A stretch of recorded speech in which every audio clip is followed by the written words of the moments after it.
Welcome to Storytimer at Large. James David Morgan. James David Morgan was born in 1961. His mother was Doris L. Blankenship. I don't have a lot of information about James, but I'll definitely give you everything I found. James grew up in the Akron, Ohio area and attended Goodrich Junior High School.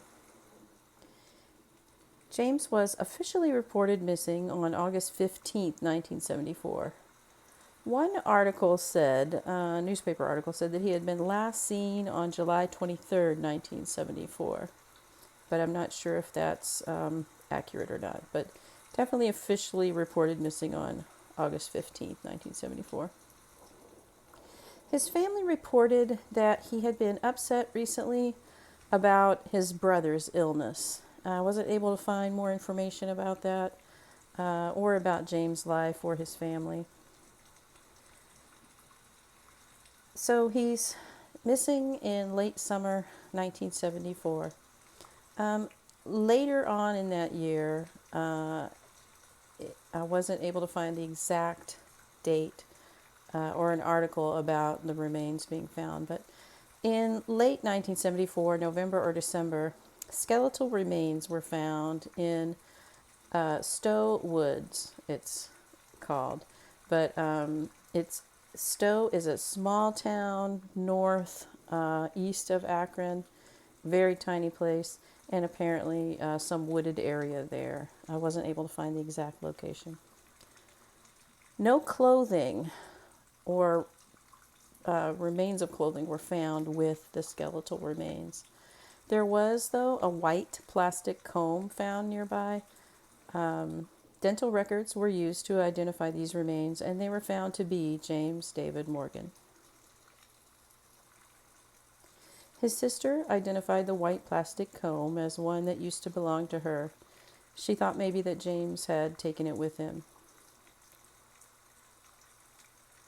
So let's talk about potential suspects in this case. Richard G. Lawler was 22 in 1975. He had a history already of abducting boys in 1974. 7-year-old boy, his initials were DS, was abducted by Richard G. Lawler in September of 1974. He was kept overnight in a weedy lot. In the morning, Lawler took the boy's clothes and let the boy leave. So this poor 7-year-old boy had to go home, find his way back home, naked with scratches and bruises. There was no report that he was sexually assaulted, but other boys were coming forward. One boy was taken from an arcade. He had been standing out in front of the arcade. He was picked up by a man who said he needed help finding out about all of the local schools in the area. I think maybe he conned this kid saying, "Oh, I'm moving here and I want to find out all about the local schools. What are they like? Can you show me around? Show me the schools. Tell me about them." And so the child was obviously flattered at being asked for his opinion, and so he went with him. But then that 13-year-old boy was instead taken at knife point to a motel room, and raped repeatedly, and then let go in the morning. In October of 1979, Richard G. Lawler was out of custody.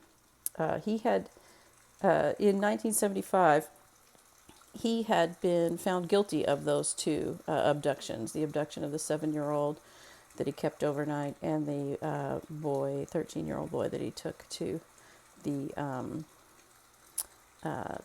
hotel.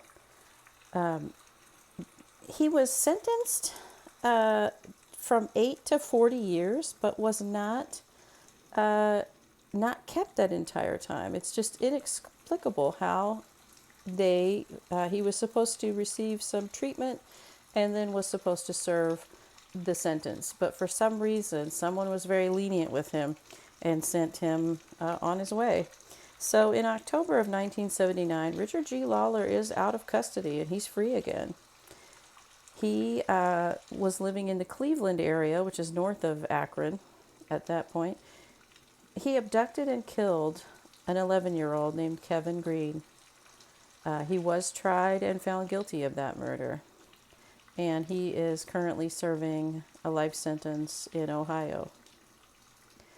So he seems like, to me, the most likely suspect for James David Morgan's murder.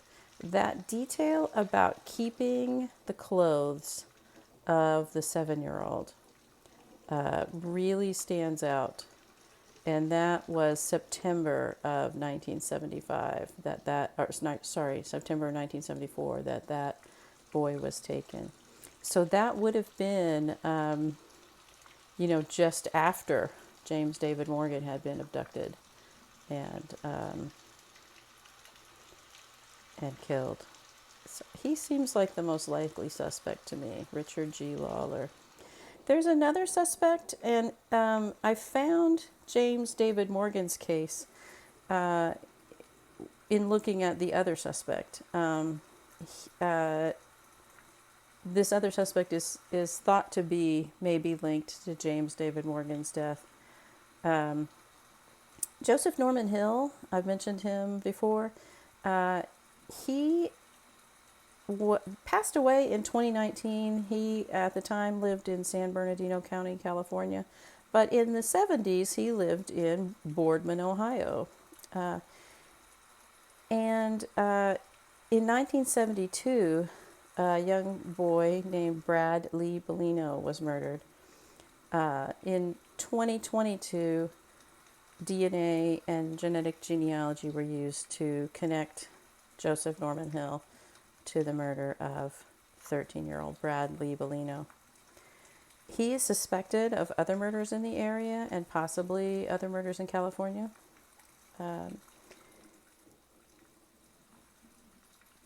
again, I kind of lean toward the first suspect, Richard G. Lawler. I don't know if they have any sort of DNA evidence on the remains that were found in the woods near Stowe. But if there's anything to test, I would look at Richard G. Lawler. James David Morgan here was just a 13-year-old boy, and we have so little information about him. We don't know what he liked to do, what was his favorite song, who was his favorite football team. We'll never know what he might have grown up to be. James is buried at Green Lawn Memorial Park in Akron, Ohio. Rest in peace, James. I'm going to post a link to the Akron, Ohio Police Department. I'm not sure if they are who is handling James David Morgan's case. I wasn't able to find him on the Ohio cold case website, so I'm assuming it's being handled locally rather than under the Ohio Attorney General. But I'll post the link if anyone has tips, because maybe it's not either one of these suspects I mentioned. Maybe it's someone else out there and someone knows something. Rest in peace, James. Thank you for listening to the videos. Thank you for subscribing if you've subscribed. I appreciate that. This is a project that I'm working on, just compiling a history of murders that are solved and unsolved in the Midwest, and seeing if we can find overlaps, see if we can get some of these cases that haven't gotten a lot of attention, a little more attention. Whenever you share the videos, send them to friends or post them on your own social media, that increases the chances that this case might get in front of the right person, might get attention from the right person who knows something and can submit a tip. Or sometimes murders are similar. And it may be that someone will see this and think about a similar murder that happened in San Bernardino or somewhere else in Ohio, and they may be able to connect some dots that way. So thank you so much for listening, and I hope you're having a good day. And this channel turns 1 year old tomorrow, and I'm very proud of it. I'm very proud of what we've been able to do here as our little crime solving community works together to see what we can do.